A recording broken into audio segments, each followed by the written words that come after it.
Now it's time for a little thing we like to call The World's Gone Mad.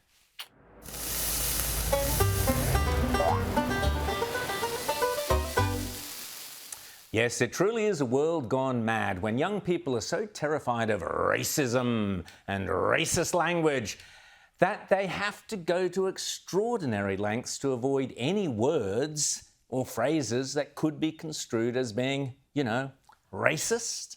Am I the only one that hates when people use phrases which I feel like are traditionally racially charged, or at least that's where the root of that phrase or term or wherever came from? Well, talk about a pot calling the kettle. Oh, hang on, oops. Can we still say that? I don't want to be a slave to political correct... oh, dear, can't say that either. I guess, darn my cotton-picking socks. Oh, crikey. Poor choice of words. When it comes to using obscure language, I'm a bit like Greeks bearing gifts. Oh, no. What I'm trying to say is I can be a bit like a bull in a china shop. Oh, hang on. Is that racist?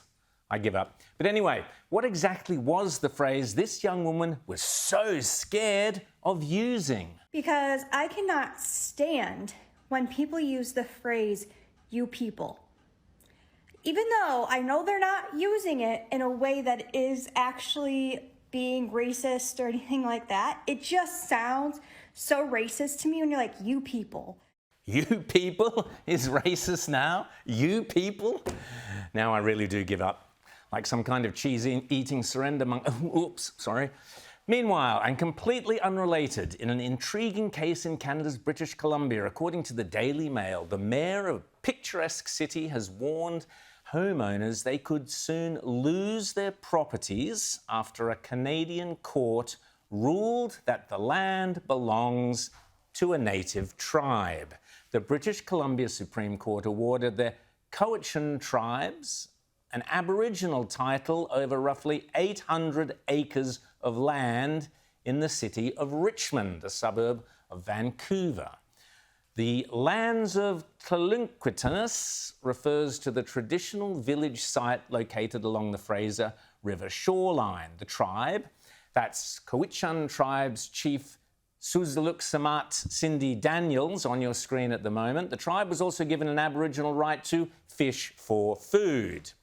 But in this crazy old world of ours, here in Australia, it's a case of Canada, hold my beer.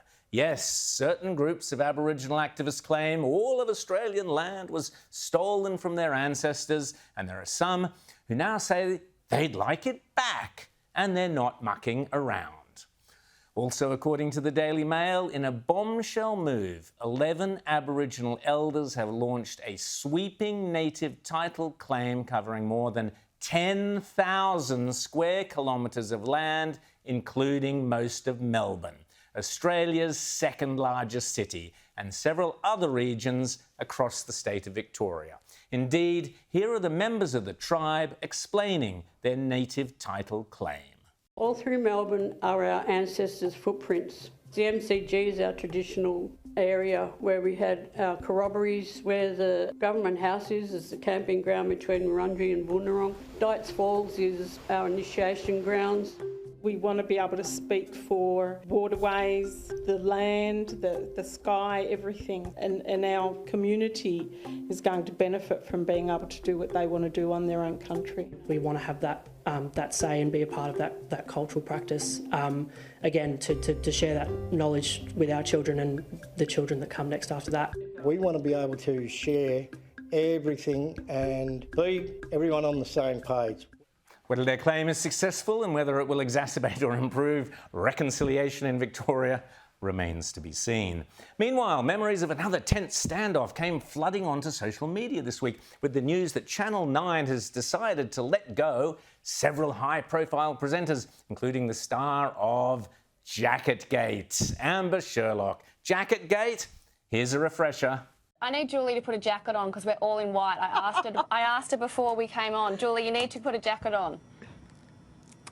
Flat out, I haven't had time. Does someone... Come on, I told you 2 hours ago. We know in Amber, chat room. this is not... So I'm sorry, I've been flat out, Well, honestly. I'll call wardrobe and we'll get something. No, if you give me a second, if we can ask... I'm not sure who your lineup is today. If there's just a jacket floating around out there, ask Danica. Unless you want to run down and see if there's a jacket. No, you're right. No, Wardrobe's you're open. right, because you told me it's fine, Sandy, but there can't be 3 of us. No. And I've made this clear 2.5 hours ago. Time now to head into the chat room, and joining me today is psychologist Sandy Ray in Melbourne and Nine's Julie Snook in Sydney. A big welcome to both of you. Thank you for joining us. Good afternoon. I'm in a blue jacket. Quick, Nadia, I need it. Oh, sorry. Meanwhile, in this crazy old world of ours, over in the UK, they are more concerned with Chinese buses.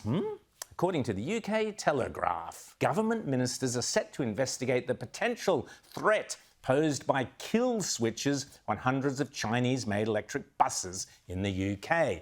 IT experts will evaluate whether Chinese buses maker Yutong can deactivate buses remotely. The company's buses having been found to contain software that allowed them to be remotely turned off. What could go wrong? Imagine what that could do for classic British comedy series.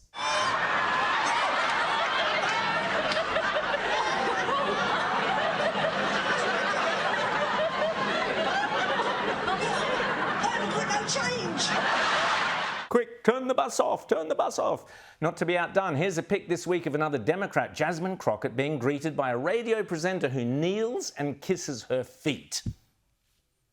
As you do these days, in these crazy days of white self-flagellation.